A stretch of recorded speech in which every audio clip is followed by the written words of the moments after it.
Hello again.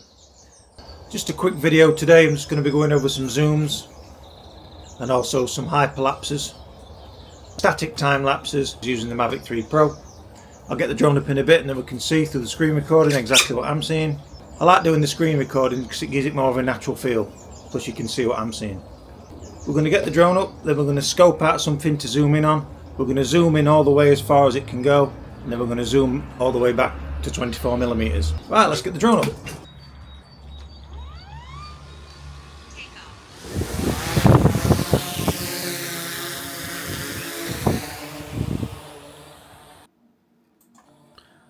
Right, let's just switch over to explore mode.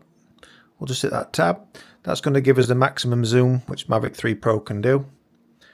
So now let's zoom in on the clock to see what time it is. Just test out the zoom here.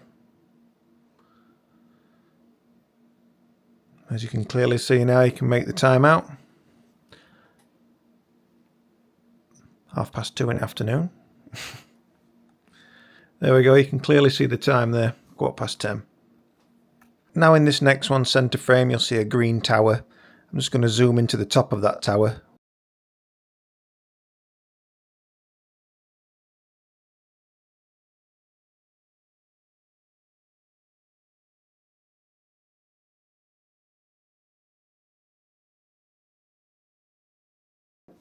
And I'm just going to zoom all the way back at full speed.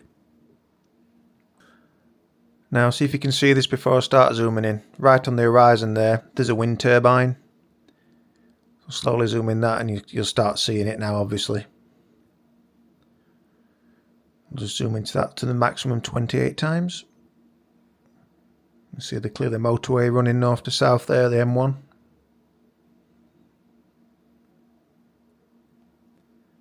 You can see the football pitches behind as well. And then we'll just zoom back in all the way.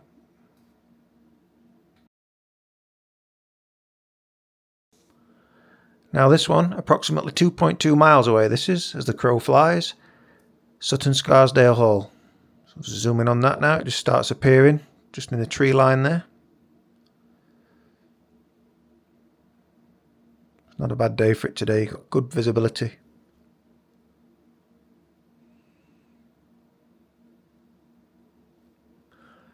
And now let's zoom into the motorway over there, the M1. Let's see if we can read the signs on the M1. Slowly zoom in here.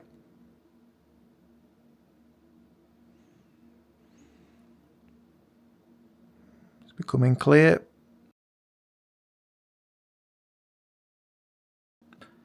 Can you read the sign?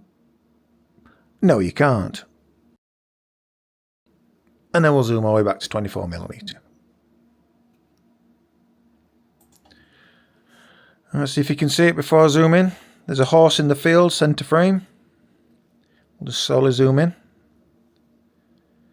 As it switches to the 3 chimes, you'll just see it. There you go. The horse there having a nice time in the field, as you can see. Looks very happy. And let's zoom our way back. And there, center frame, you can see the castle. That's Bolsover Castle. And just on there's a flag, the English heritage flag. I'm just going to zoom all the way into that.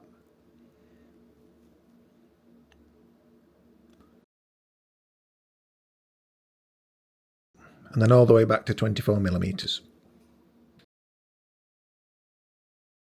And now we're going to switch over to the hyperlapses. In this case, it's going to be the course lock hyperlapse. Just position the drone which way you want it to fly. And then lock the padlock there. Now the drone's going to be flying in that position I've locked. Rotate the screen back. We'll find a building. We'll drag a box over that just to keep that center frame. We're going to set the duration here to 13 seconds. We're going to have a picture every 2 seconds. And then you just hit the red button and off you go. Obviously I'm not going to let you sit through this for 13 minutes as it's not very interesting. So I'm just going to speed this up for you now. Here we go. And as you can see now, I've took it off screen recording. You get a real smooth cinematic hyperlapse. Right, let's move over to another hyperlapse. This one's on a main road in front of me, although it's not too busy at this time. We should get a little bit of motion in there. So we're going to select Hyperlapse course lock, rotate the drone which way you want it to fly, then lock it in with the padlock, then rotate the drone back.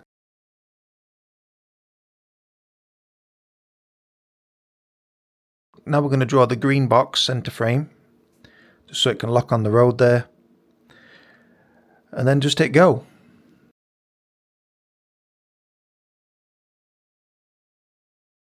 As you can see at the bottom there, I didn't set the duration. So one good thing with this, if you do forget like I just did there, and you hit the red record button, so you can then select the duration as a time lapse already started, which is quite a good feature there. All you do is hit the +1 second tab there, just next to the time. Then you can keep adding minutes on as you go along with the time lapse. Again, I'm not going to let you sit through all this, or shall I? No, I'm not going to let you sit through all this. So again, let's speed this up. Here we go.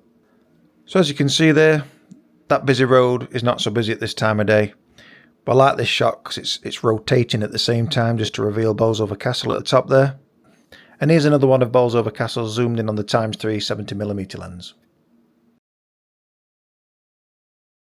Right, the drone's grounded now. Hope you enjoyed that video on hyperlapses and zooms. I had as much fun watching it as I did making it. Quite a few things to zoom in on there. It's great how you can use that 7x zoom to scope out something in the background, just like a wind farm or something, and zoom all the way to 24mm and nicely zoom straight into it, keeping it center frame. The best mode to be in on hyperlapse, I believe, is course lock. It's a moving hyperlapse rather than a static one, as you've seen. The static hyperlapses are quite good, but I believe the moving ones are a lot more better. Gives you that better depth of field and there's more motion going off there. Right, that brings me to the end of the video. Thanks for watching, hit that subscribe button, bye for now.